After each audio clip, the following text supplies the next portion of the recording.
ယေရှုခရစ်တော်အသက်ရှင်တော်မူတယ်လို့ပြောတာယေရှုခရစ်တော်အသက်ရှင်တော်မူကြောင်းထင်ရှားတယ်လို့ပြောတာယေရှုခရစ်တည်ခဲ့လို့ဖြစ်တယ်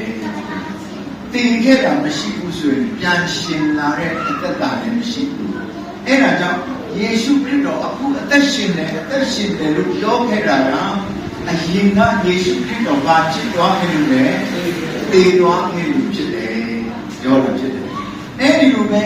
သူတည်သွားခဲ့ရတယ်လို့ကျွန်တော်တို့လည်းပဲယေရှုခရစ်တော်ရဲ့တည်ခြင်းကိုအမြဲတမ်းကျွန်တော်တို့နဲ့အတူပါတယ်ပြောတယ်နော်ကျွန်တော်တို့အားလုံးကတည်နေတယ်ဆိုတဲ့အရာကိုကျွန်တော်တို့အရေးခံစားရတယ်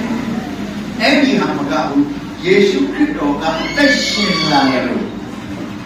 ထိုအသက်ရှင်ခြင်းကိုတည်တဲ့ကိုခန္ဓာ၌ထင်ရှားစေခြင်းကကြည့်ပါနော်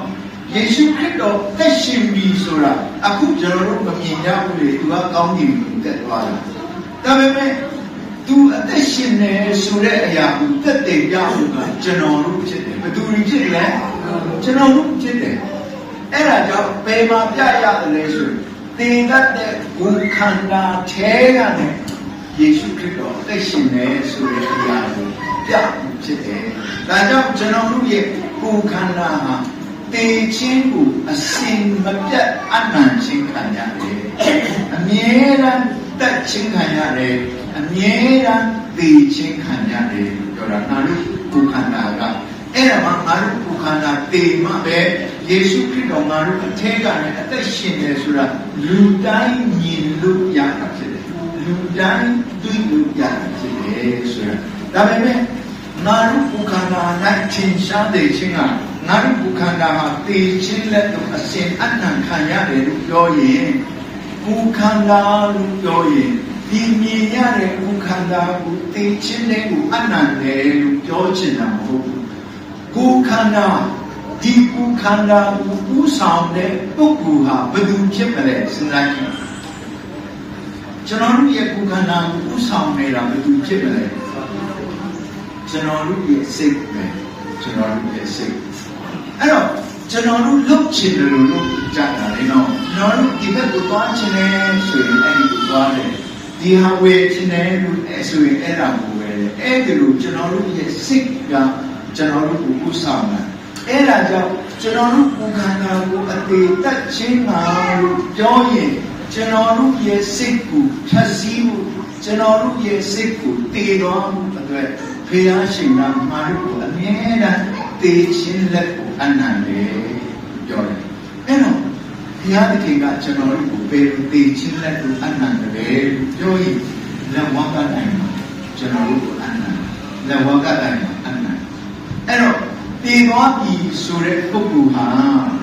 ဒီမှာဒီတည်သွားပြီဆိုတဲ့ပုဂ္ဂိုလ်ဟာသူများမွေကိုမြင်ရင်လည်းတတ်မှတ်တဲ့စိတ်ရှိမလားမရှိတော့ဘူးတည်သွားပြီအဲ့ဒီလိုပဲအလွန်ချောမောတဲ့အလွန်လှပတဲ့အဆောင်အယောင်ဖြစ်စည်းတွေကိုမြင်ရင်လည်းတတ်မှတ်တဲ့စိတ်မရှိတော့ဘူးသူရဲ့ရှေ့မှာဖုန်းထားပေးရင်လည်းဖုန်းကိုသုံးမလားမသုံးတော့ဖုန်းကိုလည်းသုံးတော့ဖုန်းကိုလည်းစိတ်ဝင်စားတော့သူလေးလျောင်းနေတယ်လို့ပဲလေးလျောင်းနေဒါပေမဲ့အဲ့ဒီမတာအတွက်လေမတာအတွက်ငါတို့ကဘာလို့ပေးရတယ်လဲဆိုရင်တမန်တော်ကမှာသုံးလူများရခဲ့ရင်ဆိုပြီးပိုက်ဆံထည့်ပေးလိုက်တယ်သူ့အတွက်အကျိုးရှိကြလား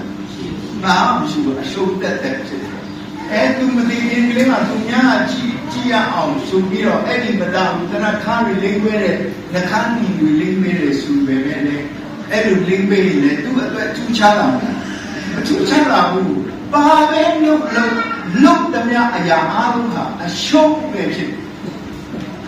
ယေရှုခရစ်တော်ထဲမှာတည်နေတဲ့ကျွန်တော်တို့ဟာလေ